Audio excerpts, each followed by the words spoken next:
Can you imagine a life where you actually retire with money, with happiness, with connection, and you're not going through your life just trying to figure out how to make money, but you're going through life with people that love you, are engaged with what you do, that care about you, you care about them? You're about to hear from two individuals that have not only created a blueprint for this, but have figured out how to do it. So watch, stay tuned, and apply what you're about to hear. Hello, this is Joe Pollard. I'm here with a couple of friends of mine, Gary Sirak and his son, Max. And I'm going to do the official real quick bio for my phone so I don't screw it up. All right, so today I'm joined by my friend Gary Sirak, who spent more than 30 years helping people pursue their version of the American dream. He's the CEO of Sirak Financial Services, a firm his father started nearly 70 years ago, and the author of 3 books, including How to Retire and Not Die.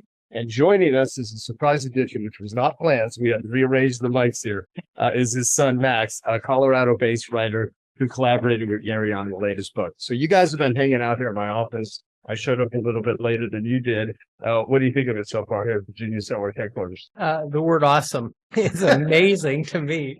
Yeah. I could spend about an hour just looking at artwork and then come back and do it again. It's incredible, Joe. Awesome. Thank you. Well, so here's the thing. Even though I started podcasting in 2010, and I officially recorded my very first podcast for an event I was doing in 2005, when no one even knew what podcasts were. Like, yeah, iTunes, Apple had just started this thing called podcasting. So I've been doing this for many years. And prior to that, in the 90s, I started doing interviews on cassette tape and all that stuff. And today, they call it podcasting. But the funny thing about it is you guys are the first official ones that I'm actually recording a podcast for in this room, even though we've used it since I've been under renovation. So this is the new podcast studio here at the Genius Network headquarters. So this is the first official one, even though I've done hundreds of probably, I'm sure over 1,000 podcasts. We've got millions of downloads. This is the first one we've actually done here. And so, welcome. It's an honor, man. And I have to say, your bathroom, coolest bathroom I have ever seen in my life. Yeah. Yeah. I have to admit, I took a picture of the toilet. I've never seen anything like that in my entire life. A lot of people take At least I know I'm not that weird. But man, I did get that toilet from Europe, and I almost think we don't even tell people what the toilet is because they're like, "What is that?" You could maybe find that out there. Yeah, but it's funny. The point is, though, I want people to I want things to be memorable. I want people to have fun. One of the things that I teach is ELF, easy, lucrative, and fun. So how do you build an ELF business and an ELF life versus a half business, which is hard, annoying, lame, and frustrating. And in a lot of ways, from your books and everything, we've known each other for quite a few years. I think that's very much within your methodology too, is like, how do you make things easy, lucrative, and fun to the best of the ability? And anyone that runs a business knows that in order to have an ELF business and an ELF life, you have to set it up. And the setup oftentimes is not easy. The setup could be very hard. In order to get to ELF, just like in order to get to great physical shape, you have to put forth effort. You have to work. You have to learn things. You have to let go of a lot of stuff. And so, you have a lifetime of helping people with their finances and with their money and how to think about that. And so 2 things I want to cover today. So the latest book, which I got right here, which is How to Retire and Not Die. We'll talk about some of the concepts in there, but I want to talk about things that necessarily aren't in the book because people can go read the book. So I want to speak to what what your expertise is, but also want to talk about the American Dream because in 2017, you wrote this other book, The American Dream Revisited. And like yesterday, I was going through, what I wanted to, like the highlights of the very back, Thomas Edison. I'm not sure I'm a big fan of Thomas Edison as a person, but as what he created, a whole different scenario. But opportunity is missed by most people because it's dressed in overalls and looks like work. And then you go through, these 7 strategies that summarize what you've learned with successful people. And I'm going to speak to these in a little bit. But what I want to do is first ask, what did I not say about both of you in the bio that would be important for people to know before we kind of launch into talking about what I hope will be helpful for everyone watching or listening to this? well, we have a lot in common, Max and I, a few years in distance. But what happened is that I like to write, and Max is a writer. And so we really collaborated on this book. And I said, I have some vision issues, so writing isn't quite as much as it used to be. Right. And so I said, Max, I need help. And he said, Dad, I can help you with this. So Max conducted 24 hours of interviews with me. Oh, yeah. No, there's a great whiteboard with time signatures and time keys. Like, you understand. And to just figure out how to write it. What I think is great, though, is it's all because of the conclusion of American Dream Revisited that we began to collaborate, because you had the whole book done, but were struggling with that conclusion. Yeah. And one day, as a writing exercise, I was like, you know what? I've read the book. I edited it. Like, I'll go ahead and just write him a conclusion. Yeah. And the way I remember it, like, I just kind of left it for you on the kitchen counter when I was visiting. And you woke up when I woke up in the morning to get a cup of coffee, you just gave me like a big hug and said thank you. And that was like the start of our father and son work relationship. Yeah. And it's funny because I really was struggling with that last chapter. I just couldn't get it. And I was really perplexed. And Max has this exercise where he writes 1,000 words a day. And so he took it on, and there's a coffee shop we used to go to all the time, and he would go to the coffee shop and do his writing. Was that Karma Cafe or a different pub? A different one. That one, unfortunately, their karma turned out to be not good. Okay, got it. It happened. Anyway, coffee was good, karma not so good. Anyway, though, fascinating. When I read the chapter, I said, God, this is exactly what I wanted to do. I just wasn't able to find it. So that was how we really teamed up together.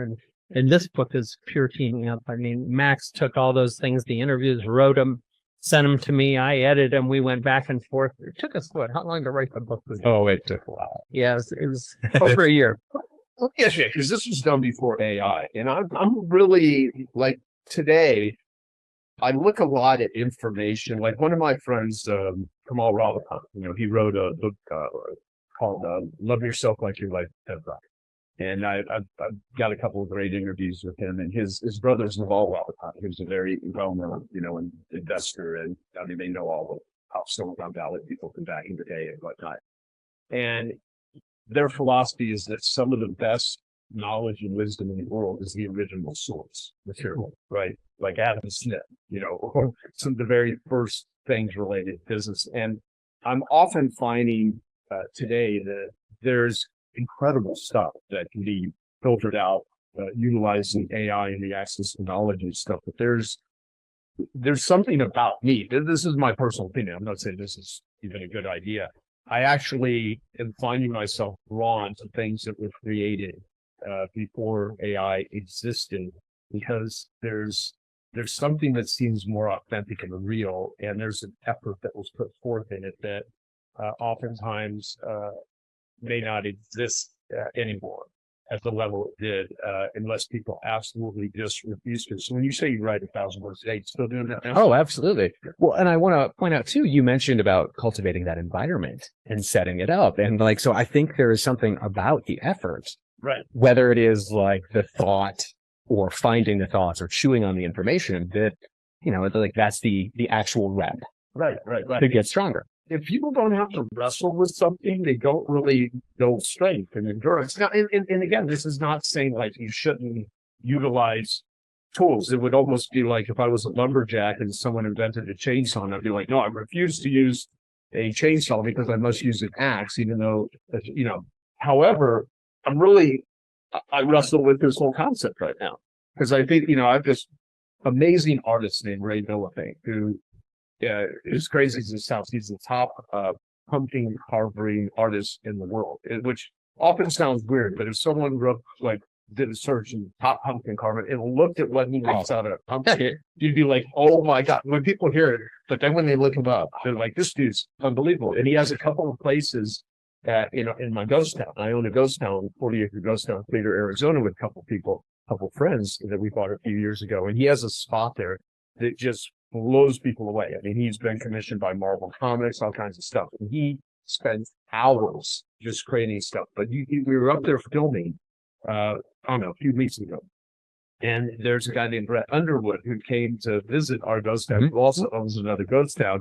And he was interviewing Ray and talking about AI and music. And Ray's like, I love AI. There's so much stuff that you could do with it. And you could just create exactly what your brain is thinking. And he was going on this whole riff about how, as an artist, he's utilizing AI. But then he said one line. He goes, however, if you really are in tune, you can actually see with AI music, it's missing a soul. The soul is missing. And I thought about that. Is that true? Is that just something he's saying? I don't really know, but I didn't get that thought out of my head. Yeah. And I started been thinking about that right now. And I think it goes back to what you get. It's effort. Something received free of charge is seldom valued. And when you think of, I always tell people that are complaining about how difficult it is to do marketing and advertising or access whatever they're trying to accomplish. If you go back to the 1970s, I was born in 1968. People and you'll remember this, of course, Gary. If you wanted to lay out a whole page ad, there was no internet, there was no digital marketing. You're using an X-Acto knife in whiteout in a typewriter. People. Yeah, exactly. Mm-hmm. And the amount of effort it took so the generations of people that come before us, I think it's a real damn shame to miss out on the wisdom that has gone there. So with that said, let me launch into why'd you guys, let's first, we talk about the book. Sure. Then we're going to get into some of it because I want to frame a couple things. You wrote The American Dream Revisited in 2017. And, you have a great story in the Karma Coffee Shop that you heard for, young people. And one person, they were saying the American disaster versus the American dream. So I want to talk on that. And then I want to talk about the subject of how to retire and not die. And the reason I'm interested in how the two tie in is because when the pandemic started, that nonsense, that craziness, that insanity, I think a lot of people's dreams got shattered and their view completely changed, way different than pre-2020. So I wanted to, why'd you write that book? And then let's talk about how to retire, not die. And my goal and objective for this interview is that anyone watching or taking the time to listen to that lead with a perspective that will make them a lot more capable, hopefully more optimistic, and realize that you actually design your own life and your own future. It's not, if you let it just happen to you or you come at things from a victim mentality. Even if you are a victim and everyone's a victim of something, that doesn't give you any power. So I really want people to, listen to us today and hopefully, when I say listen, I don't think you're much of giving, you don't tell people what to do. You kind of, offer them an opportunity. That's we're here. We're here to offer opportunity. Some suggestions. Hey, I hope you're enjoying this video, and I want to let you know that I have a new book that's come out, and if you'd like to get it absolutely free, there's a link below in the description, or you can wait till the end of this video, or you can simply go to joesfreebook.com and you can get a copy there. Sometimes when it's apropos. It's funny, the coffee shop thing. Every morning I would drive to the coffee shop, and there's like 3 of them on my street. And I would pick one and I would just go sit there and get my mocha in the morning, kind of addicted to those. If we had 8 days a week, I'd get 8 of them. But I literally drink one every single day? Every single day. Wow. Yeah. It just, a little bit. Wow. Sometimes, but usually just one. But it's really a good way to fire up my brain in the morning, at least I think so. So I'm sitting in a coffee shop one morning and just minding my own business, doing what I do, which is sort of meditate, contemplate what am I doing and what's the week going to look like. And these 4 college students, and they were definitely college students, sit down right behind me and they start talking about the American dream. And 3 of them just smashed it and said, there is no American dream. It's the American disaster. And, we have these huge college debts. We have credit card debt. There are no jobs. It was pretty ugly. And I heard that. And then this one young guy who hadn't said a word said, I really disagree with you guys. I'm going to graduate from a really good school. I'm going to have a loan. Yeah, I'm going to pay it off. I'm going to get a good job and I'm going to have a good life. And they just put him down and he never said another word. And then they got up eventually and left the coffee shop. And I just sat there listening, thinking about that. It really bothered me. And I wasn't sure why it bothered me so much, but it irritated me. I left and it was kind of on my mind. Then I went to sleep that night and probably 4 o'clock in the morning, Joe, I woke up and said, this is wrong. They are missing this. And I started thinking about that book. And that book showed up at 4 a.m. in the morning the next day because I couldn't get it out of my brain. And then I decided to write a book to defend the American dream, but not the one about becoming a billionaire, It's about food, clothing, and shelter, and why that's important, and who our ancestors were, and what my family did, and that's what it was all about. Yeah. Okay. So let me say this, just because I saw some just some stories in here, and here's what I like the summary. So the 7 strategies. The first and foremost is to determine what your personal dream is. This, which is simply like what excites you, right? But the way to get to that, and none of us can tell anyone here what their dream should be. And a lot of people adopt other people's values, and the more time you spend hoping, wishing, following, even I think there's a lot of destruction that comes from pursuing the value system of someone else without developing your own. I mean, you mentioned power, and like again, it's like that giving away of your agency. But yes, Right. No, totally. The second is there's going to be frustration. I always tell young people, if I would have known how much work being successful is going to be, I would have stuck with being a loser. So there are going to be dark moments. And the third is successful entrepreneurs have an ability to remember where they came from, both literally and figuratively. Or remember, you do not have to do this alone. Yeah, worrying alone is look, I have an addiction recovery foundation, Genius Recovery, which you have kind of contributed to. Thank you very much. And one of the things is silent battles are the hardest battles to fight. And don't fight it because you lose oftentimes. So and then number 5, lighten up and have a sense of humor, especially about yourself and your circumstances, which is so critical. I had a friend, Dave Kekich, who spent half his life in a wheelchair, and he said he has this credo. He created Kekich credos. One of them is things are seldom as bleak as they seem when they're going going wrong, or seldom as great as they seem when they're going well. Lighten up and live longer, and it's a good point. So it's pretty much, And then number 6, don't be afraid to follow your intuition. And number 7, give back, which I'm a big believer in givers. So I will shut up. I'm doing too much talking, and I need to be, hearing from you guys. So, Max, let's talk about the newest book, which is How to Retire and Not Die. If you had to summarize this book of what is the core lesson and idea we're going to, let me know, and then we'll kind of dig into some questions. sounds great. First, I want to say, because it is relevant to 2 things you mentioned, to bring in both points so far. The original manuscript for How to Retire and Not Die, I sent him. He sat it back to me with 1 note for the entire book. He was like, hey, I like it. Can we make it funnier? And it got to my inbox the day that we went into lockdown for the pandemic. Oh. And so to tie in point 5 of Make It Fun and what you mentioned about the pandemic. And so that was my project. It was like, okay, we have a bunch of good ideas in there. Like, how can we make it more fun and not as serious? Because the version I sent him was like much more dire and dark and like, lots of fear. And so we're like, no, let's make it fun.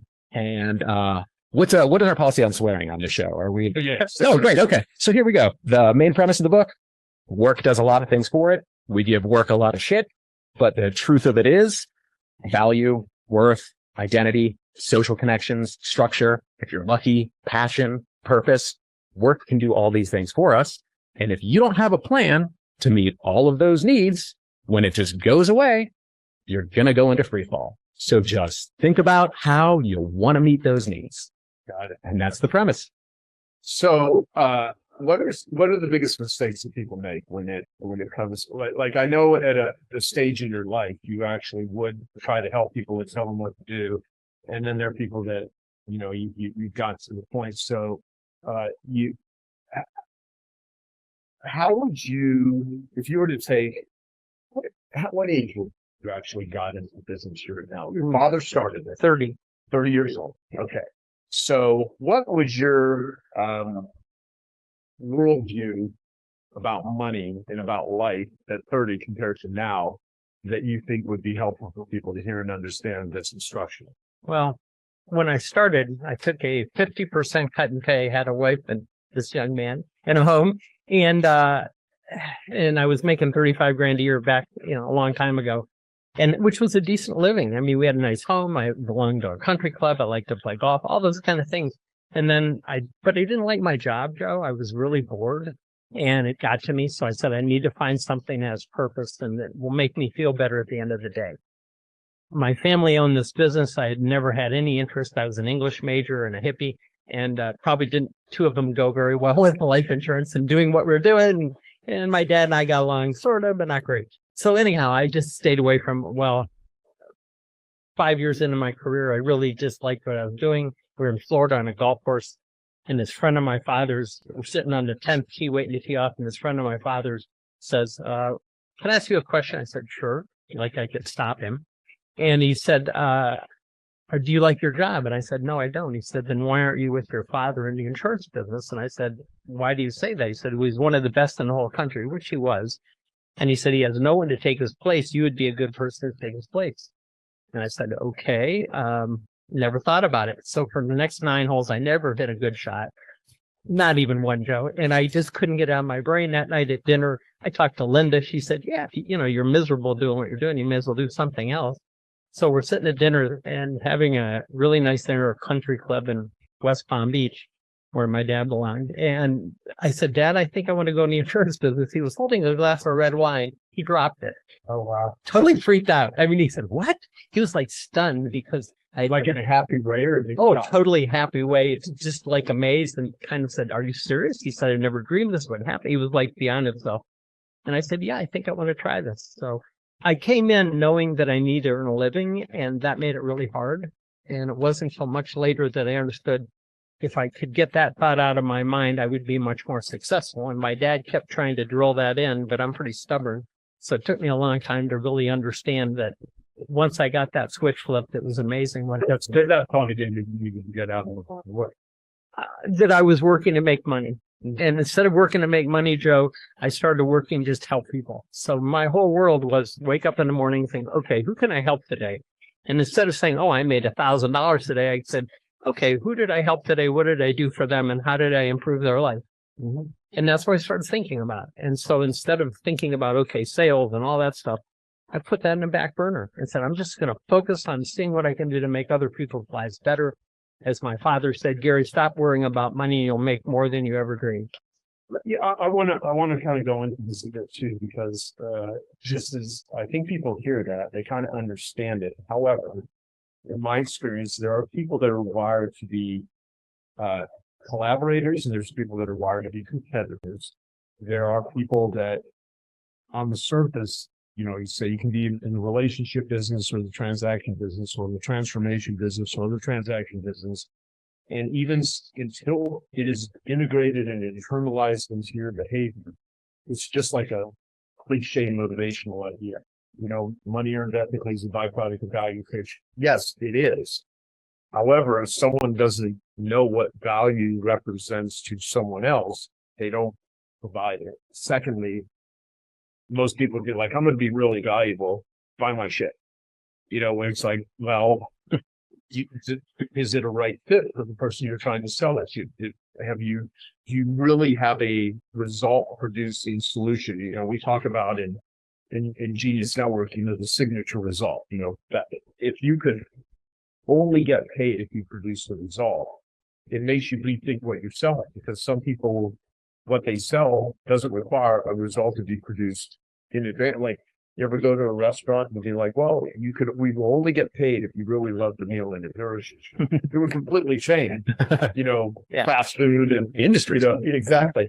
And I'm not even saying people need to do that, because some things that are sold are just entertainment or whatever. They're not going to be transformational to someone. I mean, you ever go through an airport and stuff? I don't think most people in airports thinking about selling transformation. Experienced seekers trying to move them along. But the reason I'm bringing this up is that is a huge insight to switch. And if you don't switch that, you're going to forever be chasing money in a different way versus really being conscientious and caring. I've interviewed over, probably at this stage, I'm sure close to, if not over 2,000 people. And I've heard a lot of conversations about money. People have all kinds of different ideas about money. And some of the people like really say the words that they care about people. and other people genuinely care about people. And the ones that seem to care the most are not the ones that are bragging the most about how, how they're helping people and all that. So I know enough about you that you will help people for no other reason just to help them, right? And if they're not going to be a right fit for your company, you're not going to take their money, even if they will give it to you. And I know you've been in stages where you had pain in the ass clients and you moved them out the door and you were happy to do that. Once you learn that, right? So when you're 30 years old, you're probably like, yeah, I got to pay the bills. I got to make money. It's a different scenario than now when you're helping them. Yeah, I will tell you one funny story. We had one client. Yeah, you're right on point. But we had one client that was such a royal pain in the ass. And I finally fired her, and my office clapped. When I finally, they literally, there's like 15 people, and it was like standing ovation because this lady went away because she was so difficult to deal with and so unhappy, and you could never make her ever even close to what her expectations were, which were absurd. So finally, and she had a lot of money. And I just said, thank God someone else can have her fun and joy because she was, what a piece of work. And so I've learned a long time ago, no is a good thing. And sometimes you just say, no, I have one right now. This lady came to us, was referred in by a friend of mine. And I said, okay, if you were referred by her, I'll meet with you. Met with her twice. And my nephew, Jeff, who's in business with me, he and I sat down one day and said, do you think we really should take her on? And I said, no. And she had millions. And I said, no, we're not touching her. And he said, yeah, I got this bad vibe. I said, oh, if you got a bad vibe, Jeff, so let's follow it because I have one that my stomach is erupting. I said, this lady's bad news. Yeah. So you get to a point, Joe, where you look and you say, trust your gut and go with the people to feel right. And if they don't, a friend of mine said, some will, some won't, so what next? And I really live by that. Some will stay with you, some will go. So what next? Because, there's 300 and some million people on the planet here in this country. So there's a whole lot of people to kind of interact with. No, absolutely. And, the gut feeling, I think having an addiction recovery foundation and having been in recovery for many years myself, being an addict, I think pain is a messenger. Whenever you're hurting, it's a signal. Nobody likes pain, so we have created all kinds of ways to avoid it, numb it, inebriate it, hide it, when oftentimes it's one of the greatest signals we have. And if we ignore the gut feelings, and that's hard for some people because if you're really numb, you don't even feel it. Because some people, if they are constantly in escapism, if you're questioning yourself, you can now pick up a phone and look at a screen and immediately get a dopamine hit. And then all of a sudden you sort of compartmentalize the signal that's telling you danger zone. And you don't want to mess up your spidey senses when it comes to clients. And what I think has to happen, especially early on in business, is you got to get your heart ripped out a couple of times. So you step into a bunch of holes. Hopefully it doesn't kill you. However, you learn. I don't think there's anything we can often say to people. They have to, have their own struggles and pain to realize that, I should have not gotten into this. I don't know if there's any way to avoid it. As a matter of fact, I don't want to take away someone's struggle. What I want to take away is their unnecessary suffering, because the struggles are actually how you get stronger. If you were to tell anyone that wants to get in better physical shape that you're going to work out and it's going to be so joyous. It's going to be easy, lucrative and fun exercise. Full of fun. No, you're going to exert some effort. So what's so you're writing 1,000 words a day, at a minimum. Yeah. Let's talk about effort. Let's talk about what does one have to put forth in order to get to a better place in life, financially, what it is, being a writer, whatever, because I think that would be, I'm curious to hear your guys' framing of that. What effort is worth it? What effort is an absolute waste of freaking time? I want to talk about winning formulas, and I want to talk about losing formulas, the things that people didn't lose. And that's what your books are about. And American Dream Revisited is really starting with just an optimistic attitude towards there's opportunity here. And if you can't freaking make it in this country, you're not going to get transplanted in most places, and all of a sudden you're going to, although environment matters. So let's talk about those things. I love it. I mean, I'm reminded you talked about AI and some of that oldest wisdom being the truest, right? And I think to riff on what you said, what you put in is what you get out. You get what you give. And so, whether it's talking about like having a good retirement, whether it's talking about having a successful business, getting in shape, whatever it is, writing, you gotta put in that effort if you expect to get any results that are worthwhile. And I think there is some sort of calculus of what goes in, comes out. Do you guys know Chris Voss, Never Split the Difference? I've been reading his book, and actually he's the one I emailed you about his podcast, that whole thing. Yeah, I have a lot of respect for Chris Voss. I don't know him at all, but boy, I read that book and said, this man it's pretty impressive. Oh, he's great. And we do, he's a Genius Network member for several years now. He's a good friend. And we've done a lot of events together here. And, he teaches negotiation techniques and methodologies. But his whole thing is you got to do the reps. If you don't do the reps, it doesn't matter. You can repeat the words, but when you do the reps, you actually internalize, you integrate it. And I think integration is what is missing with a lot of stuff. That's why when I have someone that's like, yeah, I listen to 20 podcasts a week at double speed, it's like, that's like, how do you eat food at twice the rate without chewing it? I mean, yeah, you're going to eat, but you're not digesting it. You're not assimilating it. No. And that's my fear with AI. It's that people will just put stuff in. They'll get produce, but they don't get understanding. Well, and you mentioned too, but just like the amount of information, like I think there's a way to sort of distract yourself. Like if you're constantly consuming information about success, whatever it is, but not actually doing the work to get there, like it's just some sort of weird pacifying where it's like, it's like screaming into the void. Right. It is. So what are the reps that someone needs to do with money? Well, let's talk about that. I'm curious to see, because over all the years, you've guided people to, and money is always an interesting subject, even though, like, truth be told, I don't much rather talk about anything other than how to make money, but what I've learned is tell people what they want, give them what they need. Yeah. I feel the same way a lot of ways. The reality of it is most people were not very educated in money. And so that's why I wrote the first book, If Your Money Talked, What Secrets Would It Tell? Because I was so frustrated how poor our communications are with younger generations about money. So they're out there in the real world trying to figure this out. They got credit card debt. They got all these things going on.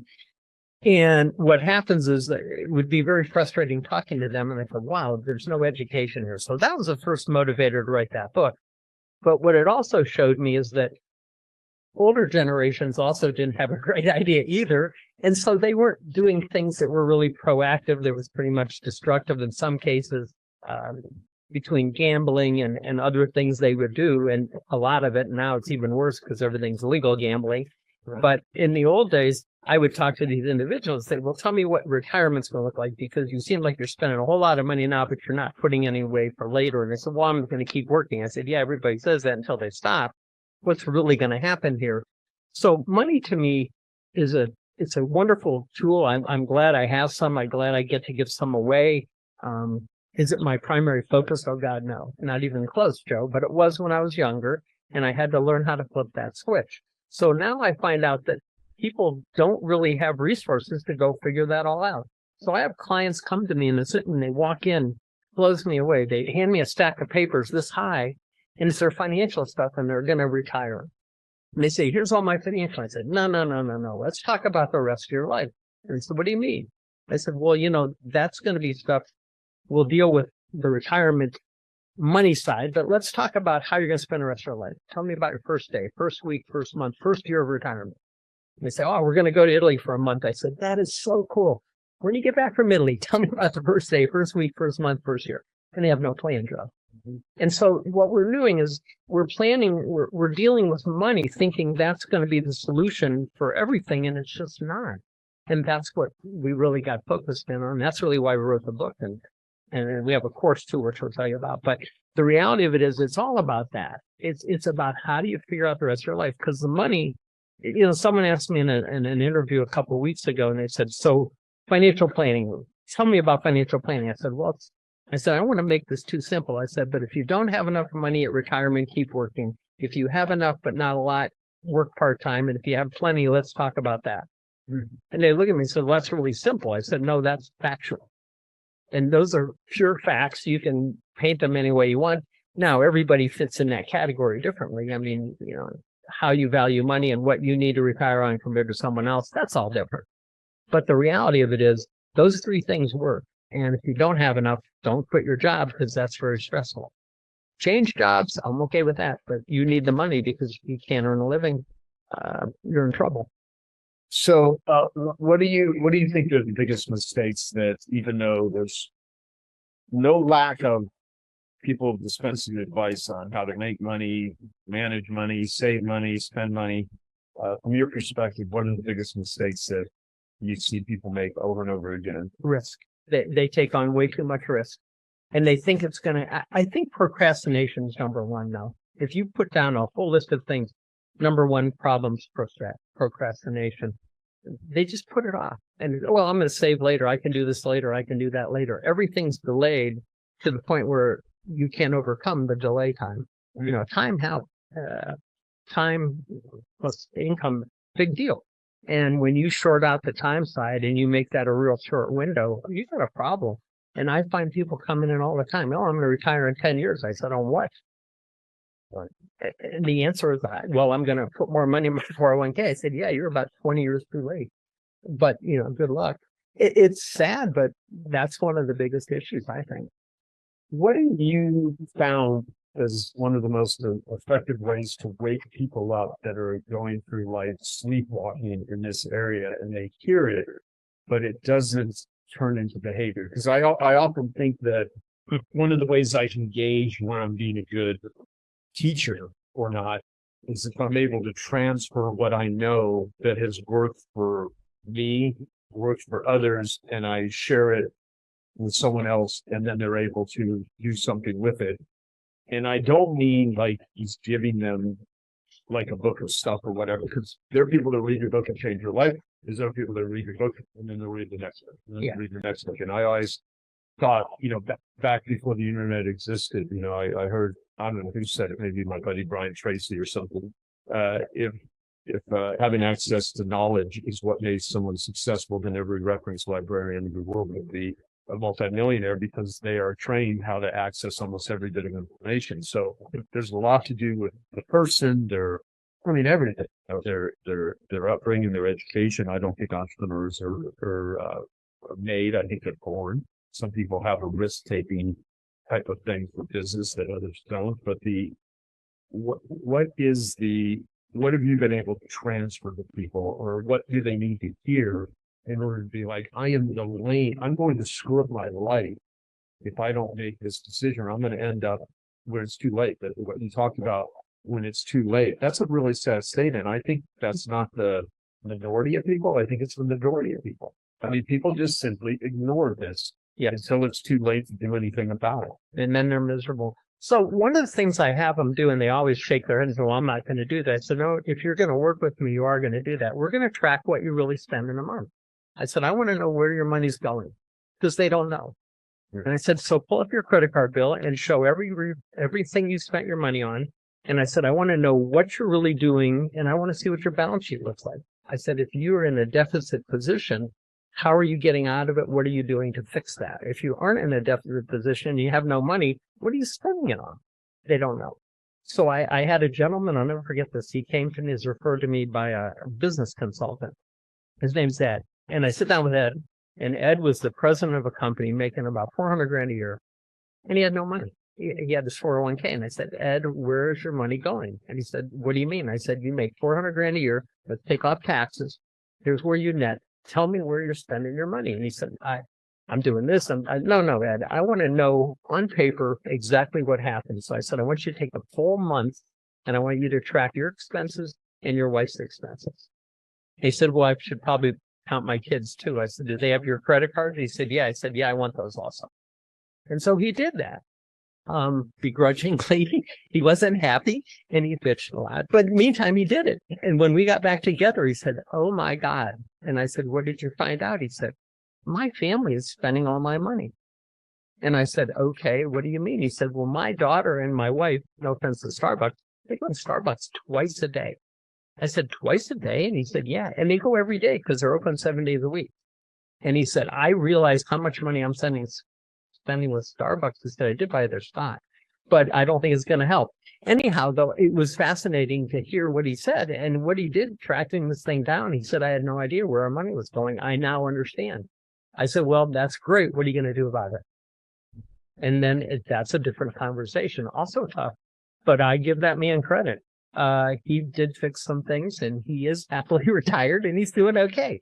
But had he not done that little exercise, I don't think he would ever got his arms around it. So I think there's like a through line here because you just said exercise, effort, pain, like the actual effort to go through and track all of your finances. And then the pain of realizing like, oh, this is where the money goes, I think is a great awakener. Like I believe as an example, and this sounds often kind of weird, is that disgust could be a huge motivator. If you get to where you're disgusted with like the way you look, where you're finding your money's going, but you don't do it until you measure it. A lot of people don't want to look under the hood because they might find a problem, but then it's like, well, an avoided problem doesn't get better with age, it gets worse. It's like rotting milk in a refrigerator doesn't get better, it gets worse. And so you have to find Leaking faucet, same thing, like it's not going to fix itself. Yeah. I think too, desperation is something that opens minds. Right. Like another, like, yeah. No, yeah, you're right. So I've become friends with Dr. Phil, which I never thought I'd become friends with Dr. Phil. I know very few people that can say that. Joe.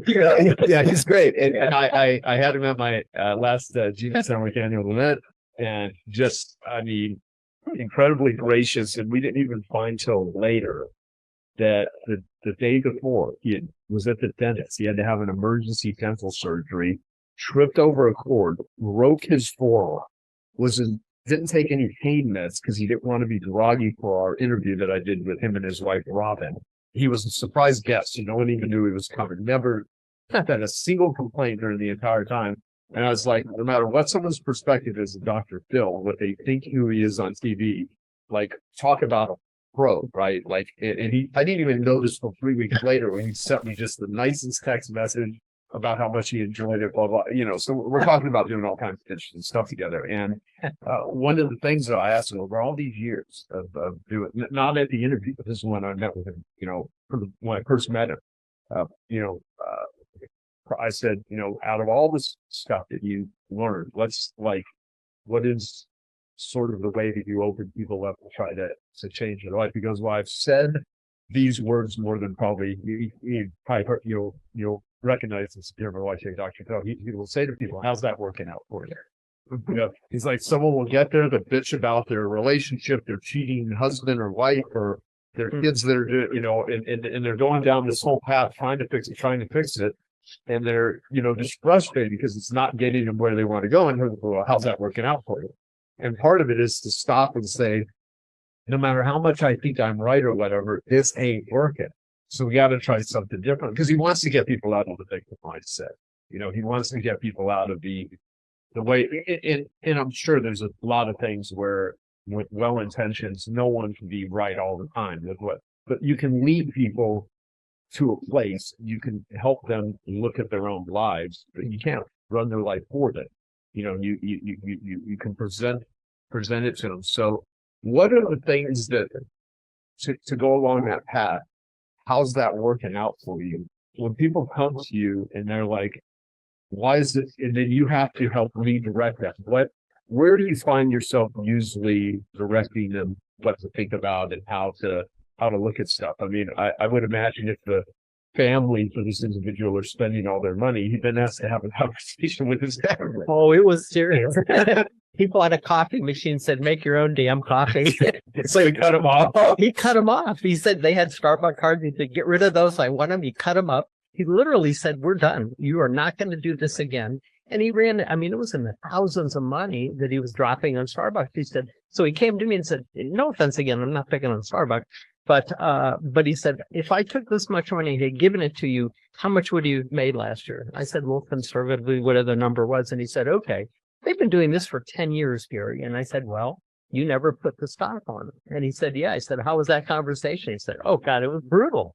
And he said, they're still mad at me because they were so addicted to going to Starbucks.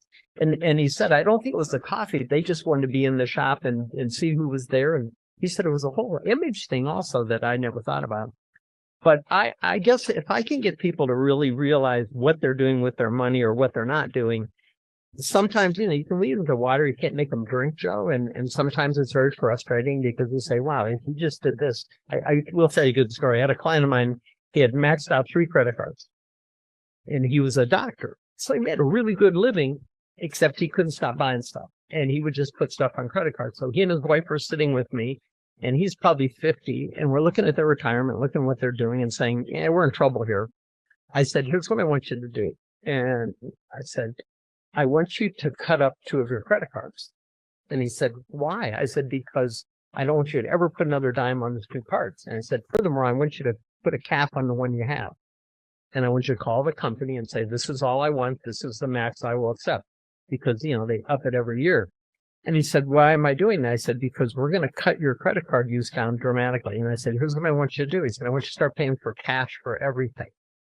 And he looked at me and says, cash? And his wife said, yeah, that green stuff that you don't have in your wallet? I mean, she was on his case. It was pretty fun. But she basically said, we're doing this. And she took over and she said, for the first time ever, I'm going to manage finances. You've always wanted to do it, but we're pretty screwed up here. And I don't think we're in a good path. So they had this discussion. It was like a ping pong match, going back and forth. Finally, they resolved it. And she took over and she gave him an allowance of what he could spend cash wise. And she started paying cash for everything. And literally within a year, they wiped out the 2 credit cards, which were substantial debt. And they got the other one very much under control. She paid the bill every month, so they didn't run up any big bills or interest. And they flipped their life. And I have to tell you, I ran into them. Oh gosh, I haven't seen them for a long time, but I ran into them probably 2-3 years ago at a symphony function. They came up and says, by the way, you changed our life. And I said, well, thank you. Their son got into business, so they kind of moved away from me and went to their son, which is fine. But they said, you really changed our life. We were going downhill fast. And until you told us that, and really it's hard a conversation.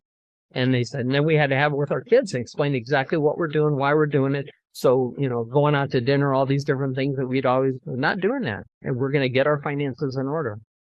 Yeah, I felt really good about that, Joe. Yeah. Well, that's what is your reflection on all that?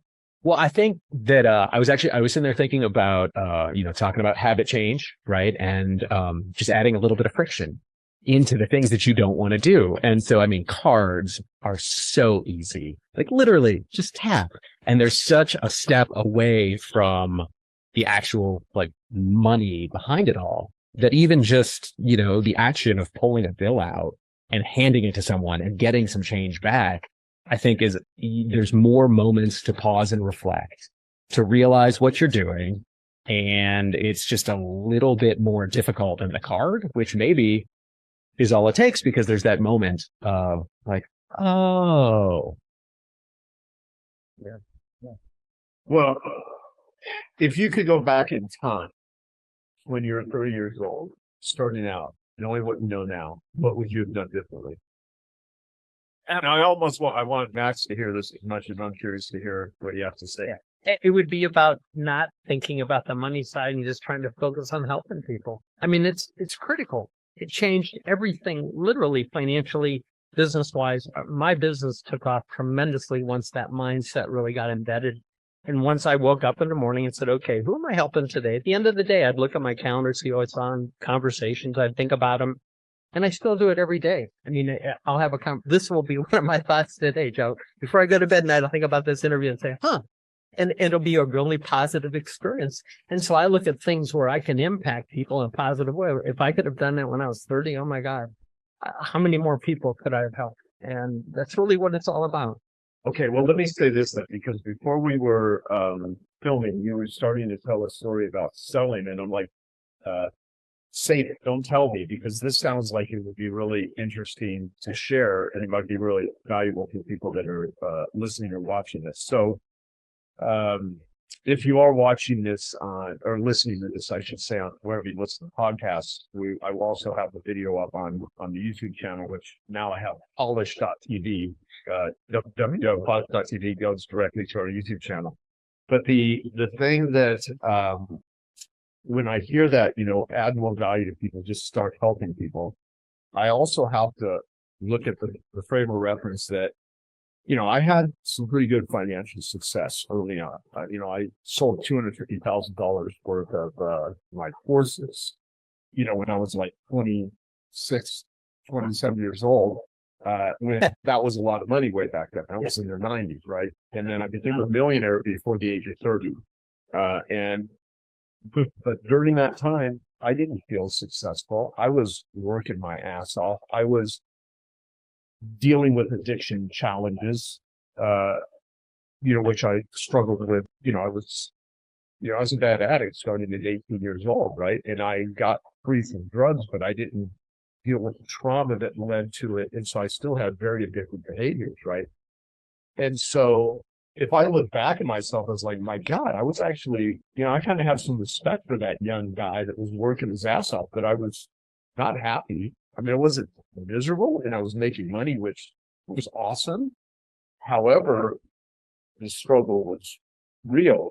And I also learned marketing. I learned how to sell. So even if I would have had the mindset, like I really want to help people, if I would have not known how to package and market and write sales copy and write ads and offers and go to a niche and actually sold something that worked for people, that belief of just add more value would have done nothing for me, because there's no relationship between being good and getting paid. There's a relationship between being good at selling and marketing and getting paid. But you can be the nicest, caring person in the world, and there are millions of them that can't make money, that don't know how to make money. So my question for you is, when you match that operating system of putting your emphasis on helping others, you actually have to attract those people. You have to market, because let me say it this way. Think of selling as influence. Think of marketing as storytelling. You got to tell a story that enrolls people. You have to be able to influence people. So you have that mindset. And you even said, if I could go back in time, I'd focus more or less on money. Absolutely. However, if you were doing something, though, to be able to get people to buy from you or to become clients, how did you do it? What was it? I think that they trusted me, and they knew that I was sincere and that I was looking out for their best interest. I was also making money, and they knew that. And I think they just came to grips with the fact that I made a promise to them, which I have no idea what the hell I was really thinking about. I said, listen, when you get to the point where you get to retirement, I'm going to help you. And they look at me and say, really? And I said, yeah, and you're going to need some help at retirement, because I've been in this business long enough, and when people get there, they're struggling. And he said, financially? I said, well, there's lots of things they struggle with, but that's certainly a piece of it. And if you do the things I'm suggesting, you're going to make your retirement better 40 years from now, 30 years, whatever it was. Oh, absolutely. Right? Unbelievable. I mean, I have a person in the other day, 40 years they've been with me. Wow. And they rave about me. And Joe, and you get the same stuff. I get cards and emails and letters, and I read these things, and I have a drawer where I put them all in my drawer, because, I mean, they're touching. I mean, all of a sudden, oh my God, you changed my life. I got one the other day, really nice lady, and she wrote out this note, and it basically just said, thank you, thank you, thank you. You have no idea how you've impacted my life. By the way, I haven't said thank you, thank you. I mean, she just was it was incredible. And she said, please let me know when we can get together for coffee again. I so much enjoy that. And so, I look at that stuff, and I have a whole drawer of those. So when I get down a little bit, we all do, stuff happens. I open that drawer and start reading those notes and saying, damn, Gary, I did okay. That's funny. I'm glad to hear that, because I do the same thing. Because there are times when I just feel like, why is all of this worth it? Where you're just really frustrated and you need to snap yourself back into like, yeah, there's people that appreciate what we do and how we do it. So, well, I got to tell you, Dan Sullivan, instrumental in my life, and the way that happened was, and Max, you were with me. We were in Vancouver. I was president of the Guardian Leader Club. Okay. Okay. I didn't appreciate that was Vancouver. All right. Yeah, that was Vancouver. And I had to give a speech, and I was struggling with the last part of the speech. Max wrote it. Anyway, it was really cool. So he really did. It's kind of neat. Later. Yeah, he did. And it's kind of a funny story. When I was a kid, we didn't have any money. So and I'll go back to Denzel in a minute, but as a kid, we didn't have any money. So I wanted to go to camp. And the YMCA on Saturdays, my mom would put me on a bus and give me 50 cents, and I could get a hot dog, a beverage, and watch a movie, go swimming, whatever at the Y. But I'd get out of her hair, and it was kind of a ritual every Saturday. Well, one Saturday, there's a person there handing out a flyer, and then they have this whole presentation about the YMCA Camp Tippecanoe. And I came home with a flyer, and I handed it to my mom and said, "Mom, I'd like to buy these mints and sell them, because if I sell enough, I get to go to camp." And my mom said, "Well, that's a problem, Gary." And I said, "What's the problem?" She said, "Well, you don't speak." I said, "What do you mean?" She said, "Well, you don't talk to people." And I thought about it. I said, "Yeah, I really don't." So I was very shy, painfully shy. And I kept bugging her. And finally she said, "Okay." So we went down to the Y. We got 2 cases of mints, 48 boxes. And I came home and I put them on my wagon and I walked the neighborhood. And they sold for $1 a box. They're really good mints. And I sold for $1 a box, and I sold all 48 boxes in one afternoon. And my mom was floored. I came in and I dropped all this money on the table, all this cash. I never had 48 bucks in my life, Joe. And anyhow, and my mother said, "How do you do that? You don't speak." And I said, "Well," I pulled out a piece of paper and said, "Hello, my name's Gary, and I'm selling mints to go to the YMCA camp. Would you like to buy that? Whatever, they're $1 a box." And I would just hand them to people, and they bought shit.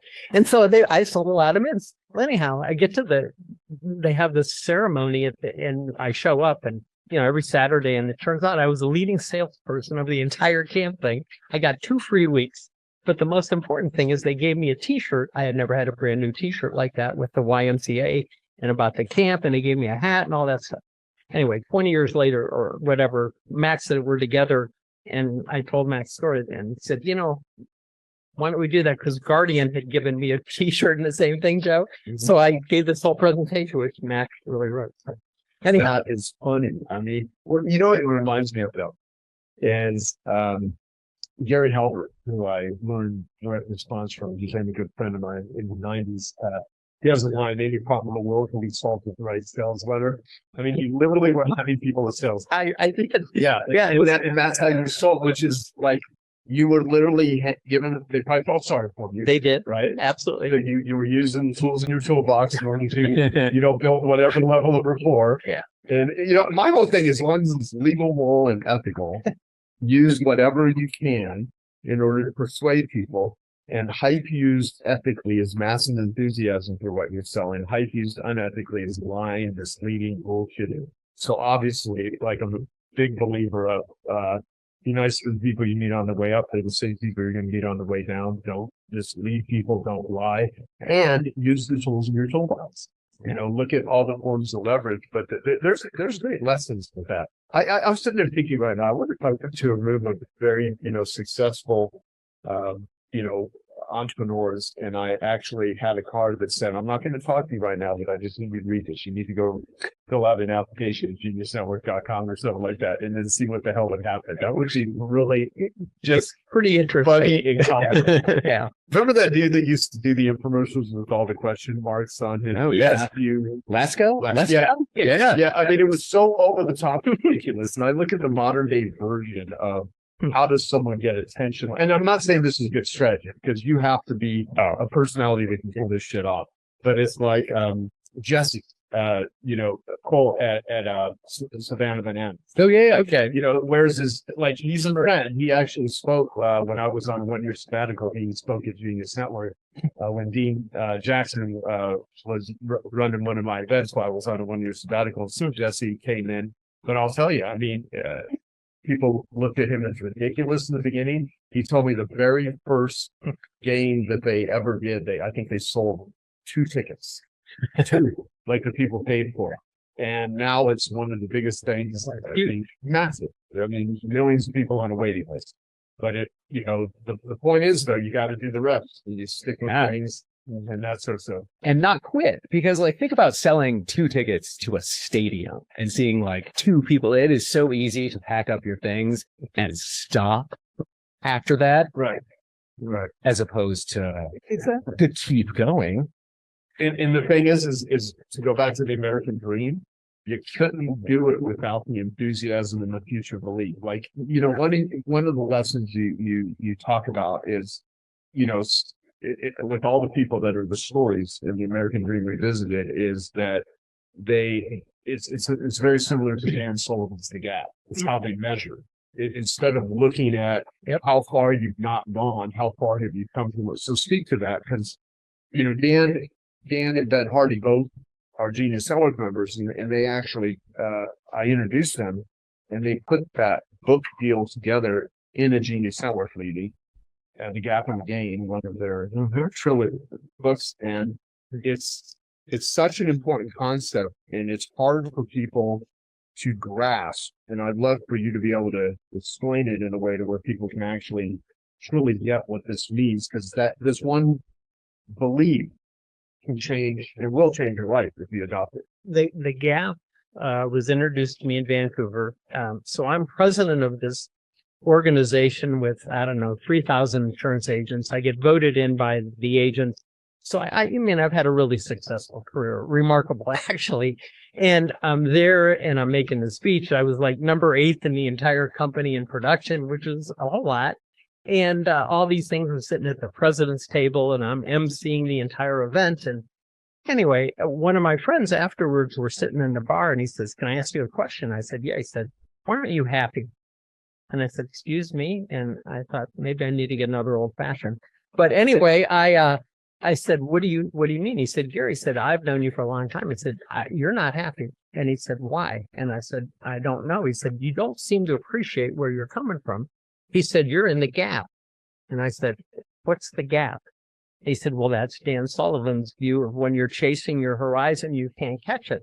You're never going to catch the horizon. Well, you're chasing goals, and for some reason, you're lost in that, and you're not appreciating where you came from." And then I thought about that a lot, and I joined Sullivan's. I think I joined Coach next week. I literally did some research and said, "Yeah, I'm in." And so I just, I had to qualify and all that stuff. I got a hold of somebody and they said, "Yeah, you're qualified." I sent them a check, and end of story. I was there for, 15 years, maybe. And, but what I learned from that is that I was in the gap and I wasn't appreciating these things. So one of the monumental changes in my career was realizing what the gap was, how I wasn't really appreciating where I came from. I mean, my first job, I made $100 a week, Joe. I mean, and the guy that was paying me thought I was overpaid. That was debatable, but I thought it was worth $100 a week. Anyway, that was an interesting first week discussion. But nonetheless, I thought about that and I said, yeah, I've had a remarkable career, a remarkable life. I have a wonderful son. I mean, there's so many things that have happened. I've been married almost 50 years. It's crazy how many good things have happened.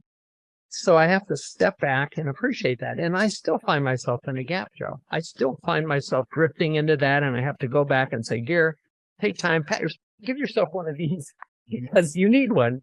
And sometimes you got to give it to yourself. And it really caught me off guard how much that happened. And so I think a lot of what I've done since then is really trying to help other people avoid the gap and help them realize where they're coming from and say, "Listen, I think you need to take a step back there and look where you came from. Let's talk about how you started." And then they start thinking about that. And I say, "Okay, so why are you unhappy?" And then you're looking at me and they say, "Are you a psychologist?" I said, "Well, I have a minor in that." But anyway, not so good. But the reality of it is my business has become more psychology. My book, How to Retire and Not Die, it's psychology, it's sociology. It's not insurance. It's not investments. It's none of that stuff. And I think that's what I end up spending most of my time doing now, Joe. And it really came a lot from Dan Sullivan's group. Yeah, well, okay, so that's great. Yeah, and really, I think it boils down to your happiness, human happiness, could simply be how you measure.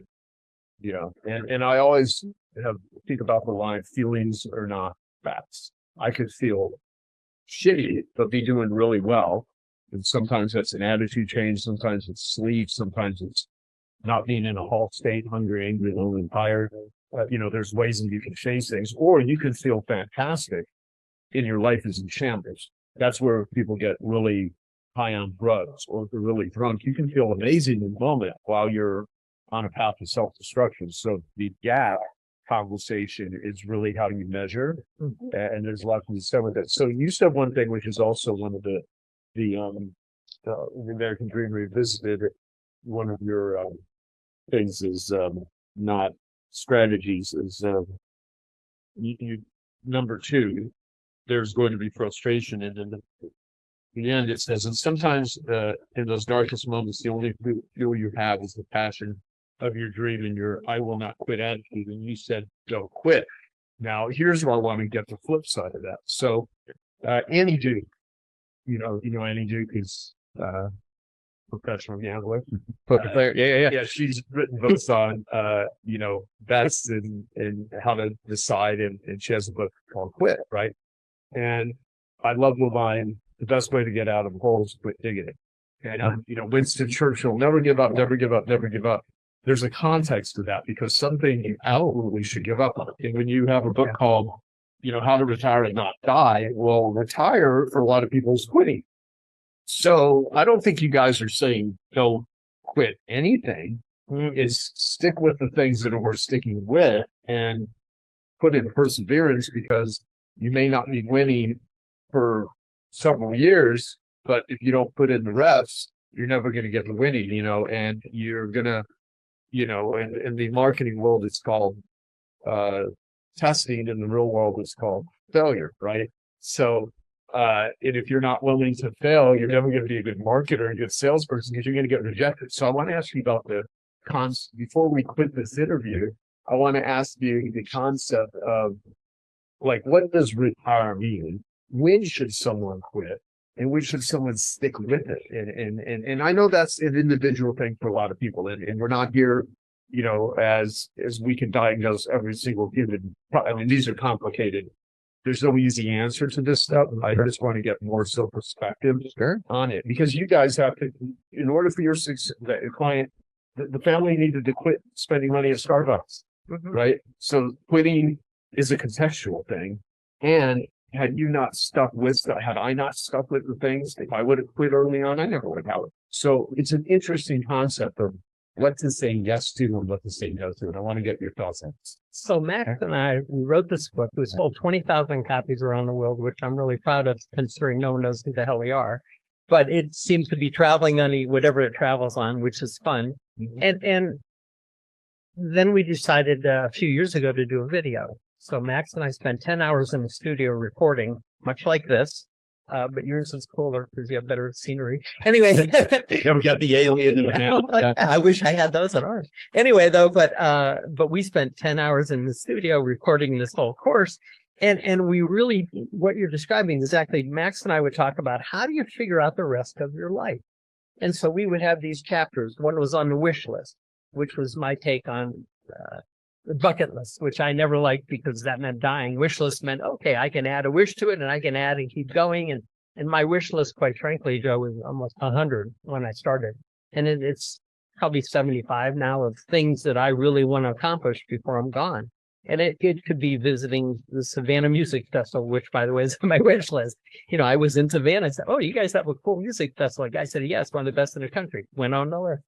And then I crossed a couple out. So I look at that as a work in process. So when Max and I sat down and really started doing these interviews with us, and it was much like this kind of conversation, we just had a chat and we turned it into a course. And the reason we did that is because people don't read. And so we said, well, they do watch YouTube, they do watch TV, movies, let's do that. So Max and I kind of teamed up on that.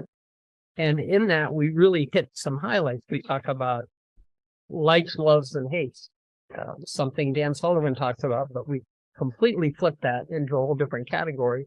And I would ask people, you're retired, so what do you hate doing? And they said, what do you mean? I said, well, I'd like you to do a little exercise. So I have them do this exercise, and the hates is about that long, and the likes are about that long, and the loves are about that long. I said, so why are you doing all these things that you hate when you don't have to? And I make them think a little bit, or we try to make them think. So Max and I went through this whole exercise thing, and we would take all these different topics that we would discuss to really help them figure out what the next 26 years of your life is going to look like. And that's why on that picture in that book, there's a guy holding a flag at the top, and he had climbed the mountain, and now he's got to live the marathon, 26 years. What are you going to do in your marathon?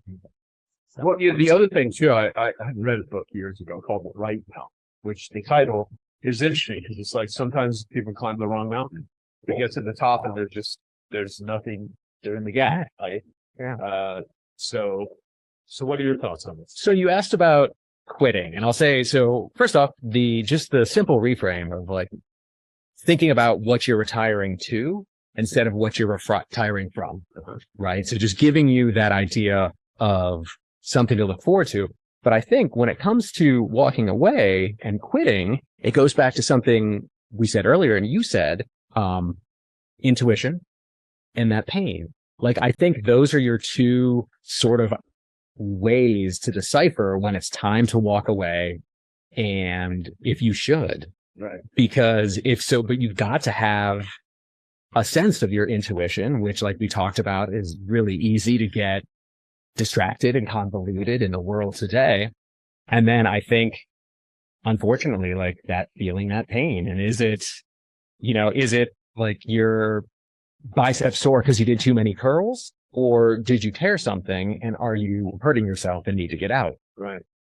Yeah. And I mean, all of us have had to walk away, maybe not all of us, but certainly the three of us have had to walk away from relationships that in the beginning were scary and hard. And you're like wondering what's going to happen. It could be a client, it could be a friend, it could be a love relationship.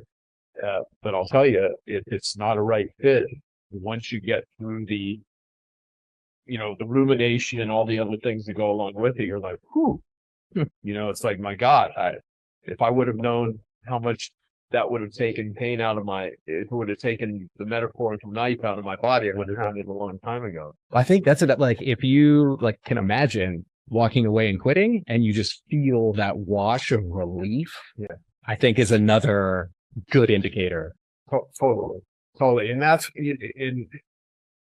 is the complexity of, I often say we'll be at a Genius Network meeting and huge amounts of complexity with the entrepreneur translating their visions, their dreams and everything to a group of people that work for them and getting everyone rowing in the right direction. And also knowing that, and again, this is my belief. I was talking to my friend Robin Robbins the other day, where it's almost impossible to get everyone rowing in the same direction. You may have a 10 or 20% differential, and there are people that just are not either understanding or have the skills and talents, or they're just defiant, compliant, whatever the hell it is.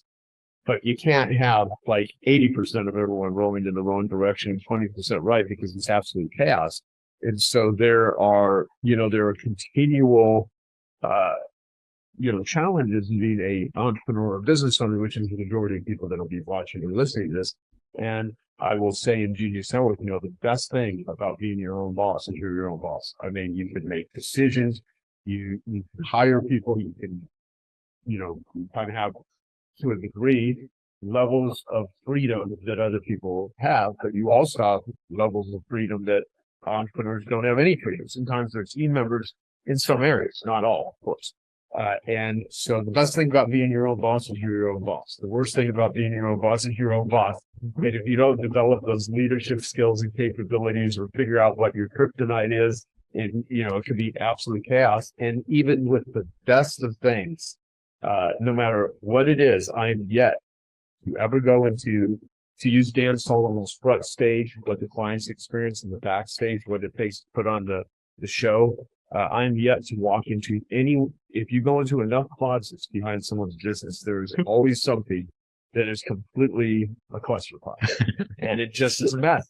And most people don't want to talk about it. And so I have to create those environments where people can come and where it's a safe place to be dangerous. Because most entrepreneurs they're dangerous, to other people. They have dreams, they have visions, they have aspirations, they have an ambition. The people that cannot match their ambition will never understand, and it's like, and that ambition can get you into a lot of trouble if it's misdirected And if you put your ambition into certain things, you got to quit some things. And you got to say yes to other things. But I know what you guys mean by don't quit. It's like most people, they're not very inspired. They're not very encouraged in the beginning. And if you're not willing to work through the burn, you're never going to lift weights or work out. You got to go through the burn. If you're not willing to work through the burn, if you quit before you get to the other side, you're never going to get in better physical shape. You're never going to accomplish much of anything. So, yeah. So what did we not talk about today that we should have? What did I not ask you or bring up that would be important before we wrap things up? Well, I think it's important. Everybody asks me with the retirement side. So 95% of people come in my office to visit with me, want to talk about money. And I think it's really important, but they spend no time about the rest of their life. So we touched on that a little bit. But inside that, there's some things that we really try and help people with. So Max really developed this more than I did, but the purpose, the passion, and the plan. Why don't you explain those, Max? Because I think those are really important. Yeah, no, I'd be happy to. Subtitle of the book, Purpose, Passion, Plan. I'm sure you can appreciate we started talking about environments and how like that's your plan. Like you just have to put a plan together for how you're going to meet these needs. And it turns out we use a super simple definition of purpose and passion. Purpose, what you do for other people. Passion, what fills your cup and what you do for yourself. And that nobody works their entire life to have a shitty retirement. Everyone wants to enjoy it. And so as long as you have a plan that you're willing to amend, that meets all your needs, that's full of purpose and passion, like you're well on your way to accomplishing the goal you've arguably spent 40 years stepping up that mountain for. And I mean, I know for you, when you pitched me this idea, like it goes back to that relationship building and, think you help someone amass enough money to get to this place that they want to get to, only to see it slip away in less than a year because they don't write. And so to be able to just put some information out there to help people think about that, is kind of what we try to do. Got it. So if people were to start with one of the books, which book would you recommend first? How to Retire and Not Die. It's something that if they look at that, they can. So if they're young, their parents are going to be in that position, which, by the way, amazes me how many young people have bought that book to give it to their mom and dad who are going to retire. I will give you a really cool story. I'm at a United Way function. They asked me to be a speaker. And I said, sure, I'll be glad to do that. It was myself, another author. They interviewed us and we did our thing. They gave our books away. And really nice building. We were in this guy owned this company and I had never met him before, but it was a really pretty building and I complimented him on the building. About 6 months later, I went to another function, this time at his home, equally lovely. And a lady comes up to me and I had no idea who she was. And she walks across the room and she, right to Linda and she says, can I hug you? And Linda, I look at Linda, I don't know who this person is. I said, why would you want to hug me? She said, well, I picked up your book. And I said, okay. She said, well, actually, that's not true. I picked up 2 of your books when you spoke at the United Way. I said, why 2? She said, well, I have 2 parents and they don't communicate real well. So I got them each a copy since they were giving them away. And I have to tell you that they were both going to enter retirement, same age, and they were at war. They could not figure this out. They were not getting along well. And I'm just looking at this train wreck that's about to happen, and I'm terrified. I gave them each your book. They read the book. They said, oh, my God, you now have a plan. We now can figure this out. And she said, she was crying. And Linda said, I think you can hug them. So, it was one of those things, Joe, you just say, okay. And something like that just made it all worthwhile. So when I think about this and I think about how we're hopefully really impacting people in a positive way, it just feels good. It feels like it's the next course of what I really want to do in my life. And I'm certainly not retiring. People say, why are you still working? I said, well, the boss didn't fire me. I said, aren't you the boss? I said, yeah, I haven't fired myself yet. I work about 5 hours a day and I take 9 weeks vacation off and we have a really good life. But I'm not going to quit this because I still feel like I can help people and impact them in a positive way. Yeah. Look, I mean, I actually enjoy being productive. And I always say, not that this is a very conscious sort of thought most of the time by different stages in my life, depending on fatigue level and energetic level, is I will trade peace for productivity. You know, like I wouldn't do the addiction recovery stuff. That's not always fun. It can be actually quite difficult. However, the rewards of seeing the byproduct of it benefiting other people and benefiting myself, because I really don't like people that try to pretend they're philanthropic as if they're not getting anything out of it. You know, I mean, people like, you know, it's wonderful what you do in the recovery space. And it's like, well, it's not because I'm some philanthropic angel. It actually helps me in my own life. And if you're doing something for a living that is not benefiting other people and yourself, you need to rethink how you're approaching it. Like, for instance, in the carpet cleaning business, I was a Deborah carpet cleaner living off credit cards. I learned marketing because I needed to survive. I created a methodology that worked for me and figured, I wonder if this will work for other people. I kind of accidentally fell into it because I was studying marketing and I was reading all this stuff about people in the direct mail business back in the 90s. And I was like learning all of this about how to package knowledge and stuff, which I never went down that path. I was just trying to pay my bills. And I was trying to figure out how to be, you know, a successful carpet cleaning business. And along the way, I discovered some stuff and I became a convert of my own system. And I have often found that people that are in the teaching, information, publishing, consulting, coaching world, but they only got into it so that they can coach other people. They never were converts of their own system. They just want to be advisors. They don't seem to do well like people that have actually transformed their own life on something. And what I find about most successful people, I'm yet to find anyone that did not have had the, you know, adversity that was incredible that launched them. So, I mean, we're not just dealing with knowledge, we're dealing with identity. And if people don't adopt an identity shift, you know, because I always say people working out, well, we're putting everyone through a contest right now. We're giving away a storyteller overlay on Sprinter Man. And it's, you know, it's this contest that we're going to reward people. And part of it is, in order to have a breakthrough, you got to break something.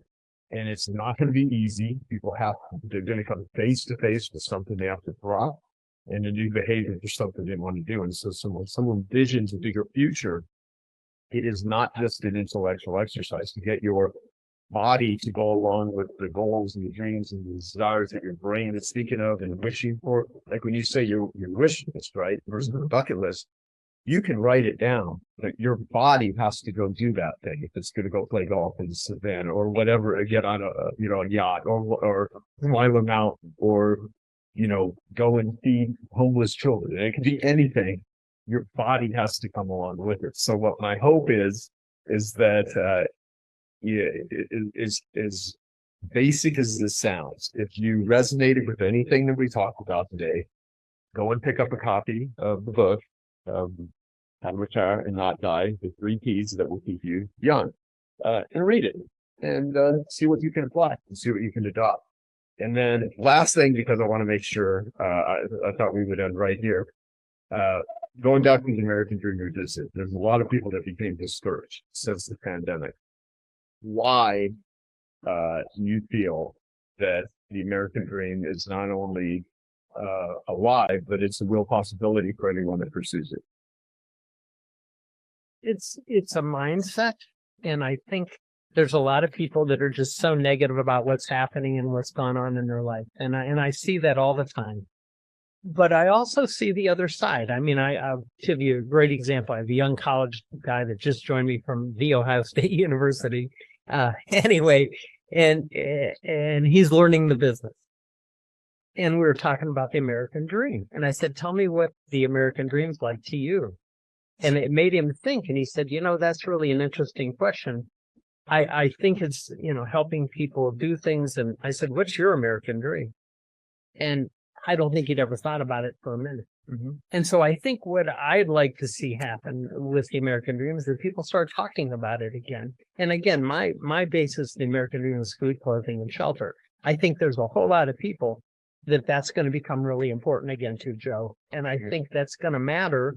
And it's not about being a billionaire or mega rich. It's about how do you take care of yourself, your family? How do you have a good life? I have a lot of clients that are not wealthy and have wonderful lives. Right. And I tell people that all the time. I said, my richest people aren't very happy sometimes. In fact, most of them, I won't say most, but a lot of them are pretty miserable. Yeah. And you've experienced the same thing, I'm sure. All the time. Yeah. There's success is, I'm very careful to not tell someone what a successful life is. We can look at successful marketing campaigns relative to what they were doing before. We can look at, different forms of winning that people would consider success, but to tell people what successful is, some people's being a great parent, other people's being in great physical shape, other people's a deep spiritual connection, other people's making a lot of money. But the thing is, if you don't win a game, you don't want to be in. So the thing is picking the right game, designing the game in the right way. And success traps are oftentimes harder to get out of than failure traps. So that's why we see a lot of wealthy people that are miserable. And some of the happiest people I know, they don't make a lot of money. They're just engaged with life. So hopefully this will help you be more engaged with your life, how to reframe retirement. And I appreciate the time. So it's great chatting with you guys. Joe, what a pleasure. Yes, a treat, man. Thank you. Thank you. Onward and upward. Hey, Joe, this is on my wish list. Thank you. Now, hey, I like it. Oh, no, this was, damn, I have him on my wish list. Yeah, this is, so thank you. thank you. And if you listen to this or you watch this, and you have someone in your life, young or old, in between, that would benefit from it, please share it. And wherever you listen to this, please comment if you liked it. And if you found it valuable, what the heck are you going to do with it? So until next time, see ya. Thank you. Okay, I hope you found that video awesome and useful. So if you want to get a free copy of my book, I want you to click here. And if you want to watch some more videos that'll be useful and awesome, click here. Go ahead. They're over here. Do it now. Come on. Thank you. Watch them.